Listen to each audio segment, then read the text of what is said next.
ઓલી પાણીપુરીની રેકડીઓ બધી બંધ કરી હતી ને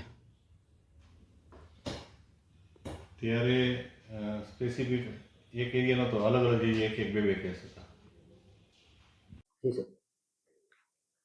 તારીખ 8ના રોજ ઝાડા ઉલટીના ઘણા કેસો આવેલા તેવું માલુમ પડતા જ મહાનગરપાલિકાની અલગ અલગ ડિપાર્ટમેન્ટની ટીમો સ્થળ ઉપર પહોંચી ગયેલી હતી, જેમાં મુખ્યત્વે health department, water works department, solid waste અને ભૂગર્ભ ગટર શાખા દ્વારા ત્યાં કામગીરી ચાલુ કરવામાં આવેલી હતી. ગઈકાલના દિવસમાં હેલ્થ દ્વારા 20 ટીમો અલગ અલગ બનાવી હાઉસ ટુ હાઉસ સર્વે ચાલુ કરવામાં આવેલો હતો અને એ જ વસ્તુ આજે 27 જેટલી ટીમો હાઉસ ટુ હાઉસ સર્વે અત્યારે કરી રહી છે.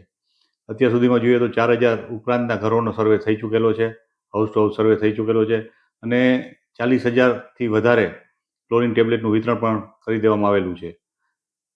બીજા ડિપાર્ટમેન્ટનું જોઈએ તો વોટર વર્ક્સ છે એ કોઈ પણ જગ્યાએ લીકેજીસ છે કે બીજા કોઈ એવા ઇલીગલ કનેક્શન્સ છે તેની કામગીરી કરી રહ્યું છે. અત્યાર સુધીમાં 5 થી 6 કનેક્શન્સ તેઓ દ્વારા કટ કરવામાં આવેલા છે અને 2 જગ્યાએ પાઇપલાઇન જે લીકેજીસ માલુમ પડેલ તે લીકેજીસ છે તેને બંધ કરવામાં આવેલું છે. ભૂગર્ભ ગટર શાખા દ્વારા એ પર્ટિક્યુલર વિસ્તારમાં ધરારનગરની અંદર જે કોઈ મશીનોલ્સ અને ચેમ્બર્સ છે તેની સફાઈની કામગીરી ચાલુ કરવામાં આવેલી છે. કોલેરામાં 3 કેસ પોઝિટિવ આજરોજ આવેલા છે, જે અન્વયે 2 કિલોમીટરના વિસ્તારની અંદર ફૂડ શાખા દ્વારા કોઈપણ જાતના પાણીપુરી કે ગોલા કે બરફનું વેચાણ ન થાય તે માટેની જાણ કરી દેવામાં આવેલી છે.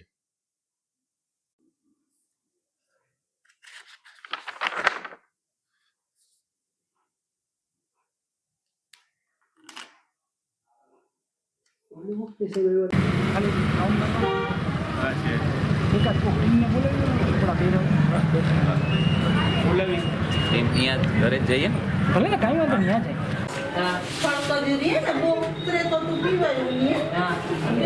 એમને વેદાના પાણીની ગોળી